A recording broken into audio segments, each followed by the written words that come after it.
আরেকটা রেসিপি নিয়ে কিন্তু চলে আইছি। এই রেসিপিটা সম্পূর্ণ ডিফারেন্ট। এটা আমরা আজকে কবুতরের মাংস রান্না করব। তো এখন এই মুহূর্তে একটা আস্তা কবুতর জুয়েলদান কবুতর লইয়ে লইছি, কাটি শেষ, ওটা আপনাকে দেখাবো না। এখন দোয়াদাই চলতে আছে, ধুইয়া লাইতে আসি। এরপর হয়েছে মশলাপাতি দেওয়ার পালা। সেই মশলাপাতি কি কি দিব এইটা এখন আপনাকে দেখাবো। ভাই আগে এবার হলুদ দিয়ে দিব। এই যে হলুদ মাখার জন্য হলুদ দিয়ে দিছি, মরিচ দিয়ে দিলাম স্বাদ মতো মরিচ। যার পোড়ানোর ইচ্ছে আছে পোড়ানোর মতো দিবেন, যাও সমস্যা নেই কোনো। লেবুন, যেটা সব কিছুতেই দেওয়া লাগে, কিছু করার নাই। দিয়ে ফেলাইছি আদা, এরপরে এসে দিয়ে রসুন, রসুনের পরে পেঁয়াজ বাটা দিতেও পারেন, নাও দিতে পারেন, ইচ্ছে হইলে দিয়ে দিবেন। স্বাদ আপনার মতোই হইব, সমস্যা নেই। আমরা দেহানের কাম দেখাইতেছি, আপনারা মন চাইলে এই তাড়াতাড়ি করো গেলে গিয়া মন নজর খারাপ নাকি। এরপরে হচ্ছে গিয়ে আমরা জিরা বাটা দিয়ে দিলাম, লেতলাদা একটা 100 চামচ জিরা বাটা দিয়ে দিছি। এখন দেওয়ার পরে হবে মাখামাখি। মাখামাখির পর্যায়টা এখনই শুরু হবে। তার আগে একটু তেল দিয়ে, এই যে সেই যত তেল তত কোলেস্টেরল, মনে রাখবেন কিন্তু। তাই তেল অল্প, রান্না কিন্তু স্বাস্থ্যকর হওয়া চাই। এবার হচ্ছে মাখামাখি। আমার গিন্নি এই মাখামাখিটা ভালো করে, এইরকম মাখামাখি করে আমার সাথেও।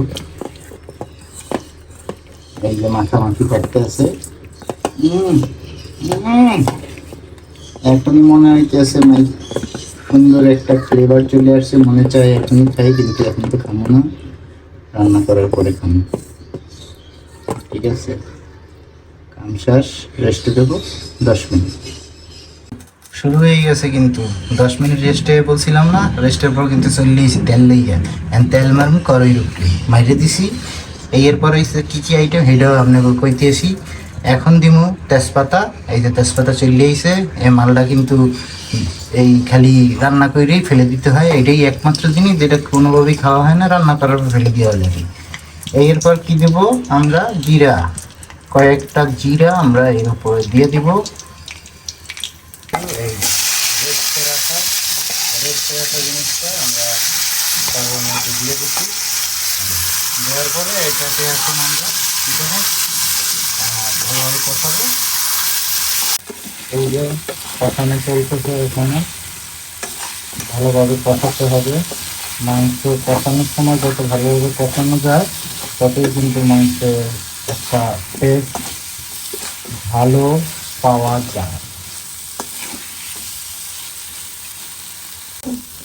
আমাদের কবুতরটা কিন্তু কষানো শেষ। এখন দিব পানি, একটুখানি পানি দিয়ে দেবো। পানি দিয়ে এখন মিডিয়াম আছে এটাকে 20 মিনিট ধরে রান্না করবো। জানি না 20 মিনিট ধরে রান্না করা লাগবে কিনা, আন্দাজে এটা মেপে দিলাম 20 মিনিট রান্না করবো। তার আগে যদি রান্না করা হয়ে যায় সেটাও আপনাদের রান্না শেষে করবো, এখন আর কিছু কম না।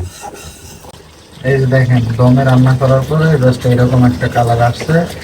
এখন নামানের পালা। এই জুয়ান কৈতরটা রান্না শেষ প্রায়।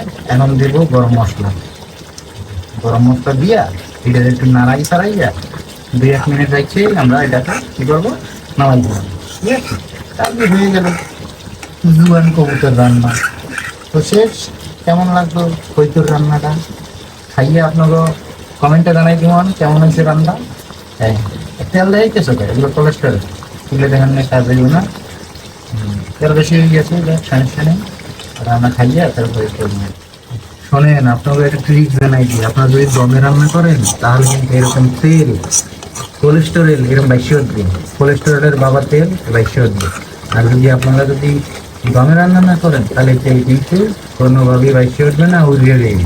তা আপনারাই বলেন, হ্যাঁ কি উড়িয়ে যাওয়াটা আপনারা খাইবেন নাকি বাইশে ওটা খাইবেন, এটা সিদ্ধান্ত আপনার। ঠিক আছে, তো আমার রান্না শেষ। তো আজকের ভিডিও এই পর্যন্তই। দেখা হচ্ছে নতুন একটা ভিডিও নিয়ে। সেই পর্যন্ত সবাই ভালো থাকেন, সুস্থ থাকেন। Bye bye, tata.